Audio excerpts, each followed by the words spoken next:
Was this an attempted coup? Do you guys think this was an attempted coup? Of course it was. Obviously it was. An attempted coup. What is that if not a coup? Coup or an insurrection? Attempted coup. It's an attempted coup. A coup. It's a coup. Definition of a coup. Definition of a coup. If this were a coup, why didn't Trump order the military to seize control of the power and turn over the election process to him? Why didn't he order the armed factions that form the law enforcement part of the military and the executive branch that serve under his command to do that as well? That's what happens in a coup. That didn't happen here because Trump wasn't trying to perpetrate a coup. On top of that, none of the videotapes that were available was made available to the public except for very deceitfully chosen snippets. And it was only within the last several months that we saw all of the video footage. And what it showed makes a joke of the idea that this was a coup. If he had ordered the military or some other FBI or any of those agencies, the CIA, to go and use violence on domestic soil in order to ignore those court rulings the way people do when they're trying to implement coups, you would have a good argument. He didn't do any of that. He invoked all of his legal rights in the judiciary and in the Congress. He lost and he walked out of the White House on January 20th. He did not have to be dragged out. He wasn't arrested by the military, which is what happens in coups. So much of this is because you only started paying attention to politics in 2016. You only live in the United States. You have no idea about history or anything that happens in other countries. You have no idea what a coup is. The reason it matters, Destiny, is because if you're going to make arguments, there has to be an important test, which is, do you apply the same principles you're claiming to profess and believe in to cases where it undermines your partisan allegiance and your ideology, not only where it helps it? That's one of the key tests for determining the authenticity of your argument.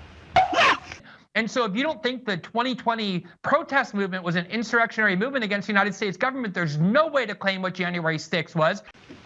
Especially since Trump could have done so much more to cause a coup that he did not do because that wasn't his aim ever. Oh, my neck! You got knocked the fuck out, man! Do I think it's possible that an FBI agent could have done it? So are you saying that New York Times is now working with the feds? Definitely, I would say it's an attempted coup. I don't think that Black Lives Matter was an insurrection. Do I think that federal agents committed crimes? You're just making theories up. How is that going over your head, Glenn? He just ignored all the evidence we've been presenting for the last 2 hours, including the fact that the FBI, by their own admission, had informants in all three of the leading groups that organized January 6th and were talking to informants on the ground at the Capitol. The point is that it is insane that nonviolent protesters are being charged with felonies in the United States. And pointing to Black Lives Matter is not to say, oh yeah, that's whataboutism, so we're admitting that this was an insurrection and that is too. The point is that what the government is doing, if you look at the disparate treatment between the two, is picking and choosing which movement they like ideologically and politically and punishing much more severely the one that they don't, which is what January 6th is about. The Black Lives Matter movement had corporations sponsoring them. They had Kamala Harris urging and raising money for people to get out of prison. The entire establishment was on the side of the Black Lives Matter movement. The entire establishment hated the January 6th defendants. That's the reality of our government that you don't understand. People like Ed and Destiny and Brian love the Black Lives Matter movement because it's unaligned with their ideology. These are liberals who hate the Trump movement politically and therefore want to criminalize it. And the last thing I want to say is it's really giving like a kind of amazingly vivid mindset into the minds of Trump-era liberals who have really come to see the U.S. security state and the courts and prosecutors as their political allies in their war that they're waging against people who disagree with them.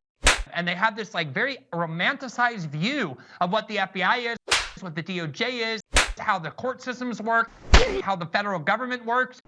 And all of this reveals this so well because what's happening here is so manifest, which is that all of these agencies are being abused because the Trump movement is considered the gravest threat to establishment power in this country, which is why the bipartisan establishment is against it.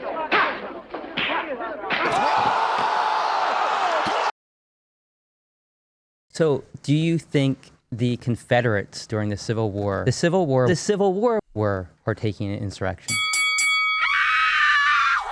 The fact that it's laughable to call this an insurrection is actually demonstrated by the examples that they're using.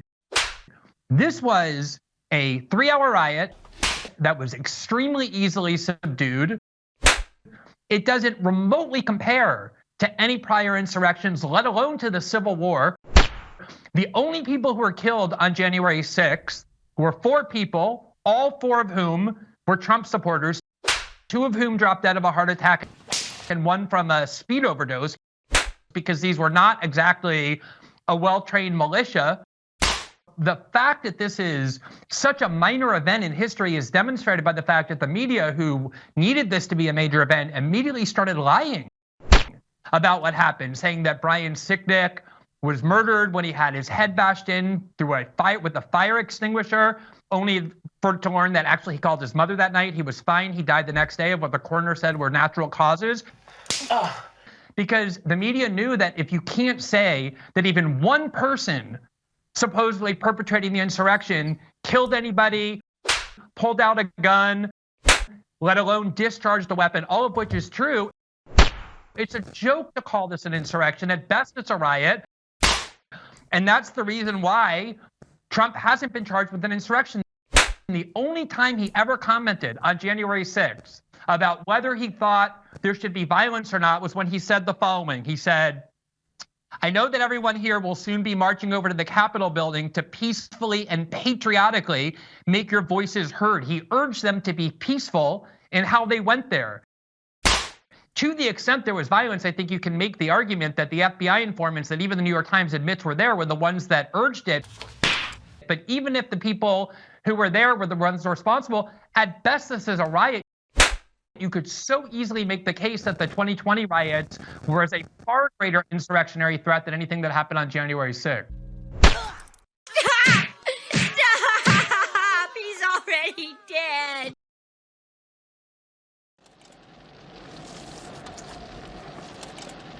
Yeah, I think this is really the nub of everything. Like, I really do think that the 3 of them actually believe what they're saying about, like, actually realizing this. And the reason they believe it is because they don't know the history of the war on terror. They don't know the history of the Cold War. They don't know what the CIA and the FBI and the U.S. security state have been constructed to do and the role that they played in our domestic politics. Every single time that there's some new crisis, the CIA, the FBI, the permanent power faction in Washington, and it's not like some crazy conspiracy theory. Dwight Eisenhower warned a bit on his way out of the presidency in 1961 when he called it the military-industrial complex because he had seen how it was growing beyond all democratic accountability. Every time what they need to do is convince somebody to be scared of something, to be scared of communism, to be scared of terrorism, to be scared of domestic terrorism. And they convince people that some minor event, relatively speaking, in the history of the threats to our country, like the 9/11 attack, which is a terrible thing, but they exaggerated wildly the threat of foreign terrorism to basically institute the Patriot Act and warrantless eavesdropping and all of the things that turned our country more authoritarian. They were announcing that before 9/11. And they used 9/11 to do it. They were announcing before January 6th that they wanted to turn right-wing extremists into domestic terrorists. And they used January 6th and this extremely inflated narrative about it, what it was. It was a riot of out-of-control people, a few hundred of them, that they turned into an insurrection, that they're now weaponizing the justice system, and they're creating a precedent. I hope you guys understand this, where they're now taking a nonviolent protest. Remember, most of the people charged on January 6th are charged with nonviolent protests, and they've made it now so that they can charge those people with felonies and put them in prison for years. That was the Q Shaman, 4 years in prison for a nonviolent protest. That's the precedent that you're endorsing with this narrative.